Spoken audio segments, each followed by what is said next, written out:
Hello and welcome back. In this video we're going to have a look at disabling some system services on Rancher. We're also going to look at installing MetalLB to have a floating IP address between the nodes, and we're also going to set up a deployment. So without any further ado, let's just dive in. Right, so on the Rancher here, on the bottom left hand side, we can see various buttons. Let's select cluster management.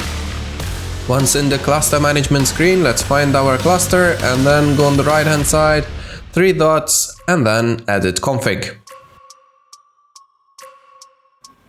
Once in the screen, we need to disable Traefik ingress and also Klipper ServiceLB. Traefik ingress is a modern high-performance HTTP reverse proxy and a load balancer, acting as a Kubernetes ingress controller. Klipper ServiceLB, on the other hand, is a kind of default embedded load balancer provided with K3s generally. It enables the use of type load balancer services in lightweight Kubernetes clusters by creating tiny pods, or proxy pods rather, on nodes, which will then basically forward traffic to the service IP, making it accessible via any node's IP address. Technically speaking, we can still leave Traefik there, but I would rather get rid of everything and just use MetalLB in my scenario. And now we'll just need to bear with the system for a few seconds until all the nodes are updated with the new configuration. Once this completes, let's go ahead and prepare for the MetalLB installation. So MetalLB is a load balancer implementation for bare metal Kubernetes clusters using standard routing protocols as outlined in their own webpage. Unfortunately, Kubernetes does not offer an implementation of network load balancers for bare metal clusters. The implementation of load balancers that Kubernetes does ship with are all glue code that calls out to various infrastructure as a service platforms like Azure, etc. And this is where MetalLB kind of shines here. Before proceeding with the installation, I would highly suggest that you meet all the requirements that are outlined here to ensure full compatibility with the setup that you are running.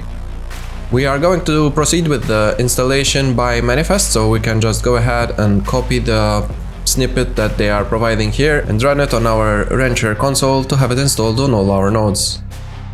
We can open the Kubernetes shell by clicking on this button on the Rancher UI, and then we can just go ahead and paste the manifest line of code that we copied from the MetalLB webpage into the console here. Once the manifest finishes installing, we can go back to the MetalLB webpage, and now we need to follow the instructions for the layer 2 configuration. This part might get a little bit overwhelming, but let's do this step by step here. Basically, we need to set up 2 components. We need to set up the IP address pool, and then we need to set up the layer 2 advertisement. In my case, I have already prepared the command, but let me explain it a little bit more in detail. Over here, as we can see, I have named the IP address pool as default pool, and I have set a range of 5 IP addresses here. This needs to be in the subnet or the network that you are currently using, which are free. So they can be allocated to MetalLB and basically be used to expose certain services. After this, we need to configure also the L2 advertisement. Here we are just going to link up with the L2 advertisement the default pool that we have created earlier.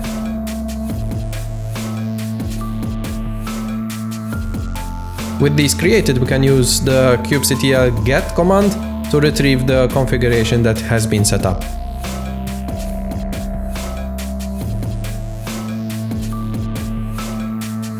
Here we can see that we have obviously the default pool that we have created earlier, and we can also confirm that the L2 advertisement is set up with the default pool as well.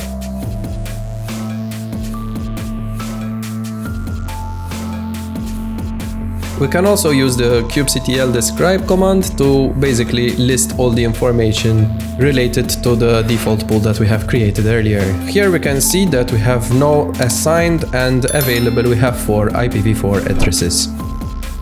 Now that we have fully confirmed that everything is set up properly, we can proceed on to the next steps. Over here I have prepared some Go code, which basically retrieves some information from the environment variables that are being set, mainly retrieving the pod name and the actual node that is running that particular pod. Once the pod is running, this information is displayed on a web page, and basically it helps us see and identify exactly what is going on in the background. The Go code and the Docker file will be on GitHub, and I will be referencing them in the description down below.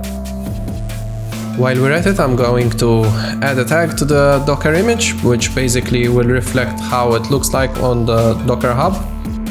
With that particular tag done, then we can go ahead and push to the Docker Hub from our side. Please note that the authentication has already been done beforehand.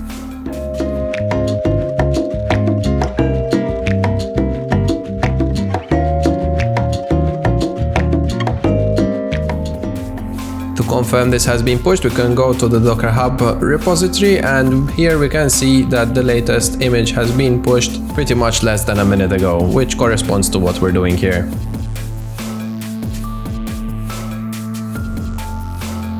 Okay, with pretty much all the prerequisites prepared, let's go ahead and create a deployment on the Rancher. Let's give the deployment a name of Failover test, as well as the container itself. Let's name it Failover test as well.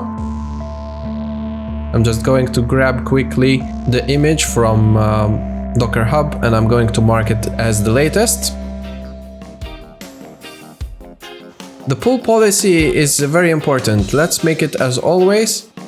And also we need to set the environment variables here.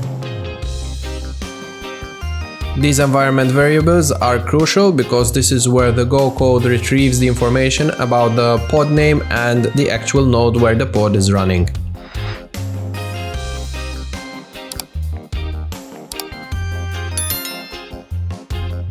The environment variable types are going to be set to pod field, and for the keys we're going to use metadata.name, which will give us the name of the actual pod itself, and we're going to use spec.nodename, which will give us the name of the node where the pod is running. Back to networking, we're going to use the service type as LoadBalancer. I'm just going to name it LB8080. And I'm going to set the private container port to 8080, as well as the listening one, which is going to be set to the same port. On the health check tab, we're going to set the readiness health check. So we're going to do the TCP connections, because obviously since we're running the web server, we can try to establish a TCP connection on port 8080, and I'm going to give it an initial delay of 5 seconds as a grace period for the actual pod to come online.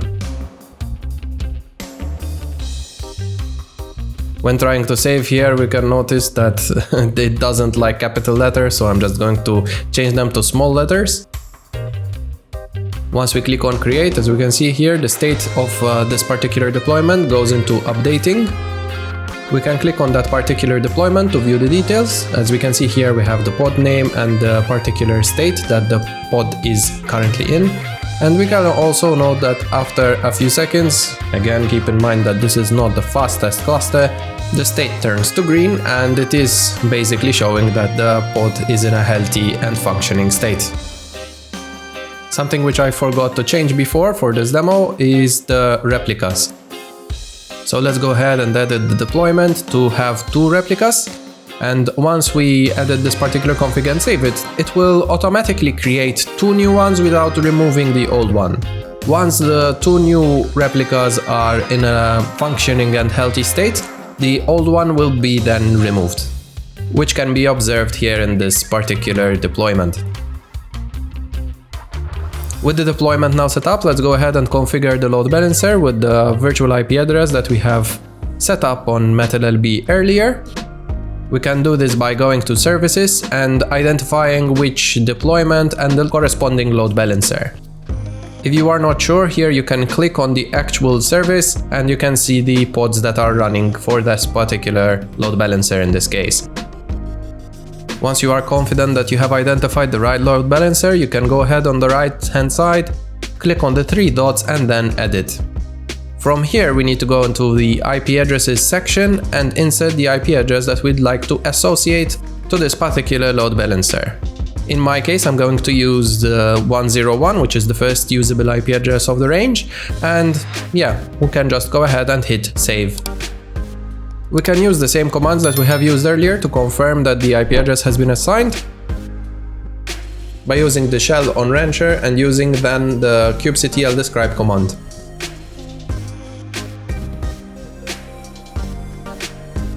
As shown here, we can see that the IPv4 address has been assigned. In preparation to simulate a node failure, basically what I'm going to do is start pings to both the nodes that are hosting this particular pod. Once we have the pings running, I'm just going to practically unplug the Ethernet cable so it detects that there's a particular node which went down, is no longer reachable on the network. As you can see here, currently, whenever I hit the LoadBalancer IP address, it bounces from one node to another, which is K301 or K302. Now, physically, I'm just going to unplug the cable, and this can be confirmed here with the request timed out on the ping for the second node. Since we can observe the pings that are timing out, I'm just going to refresh the browser, and as we can see here, it is sticking to the K301. It is not going to basically the second node. After a good couple of minutes, it will also redeploy the pod into the other node. Basically, since we have a 3-node cluster, it will try to separate them and it will just deploy it on the third node. This behavior can be observed roughly around 6 to 7 minutes after the first failure of the particular pod. And if you know why this particular behavior happens or know which configuration needs to be changed to enhance it, please comment down below.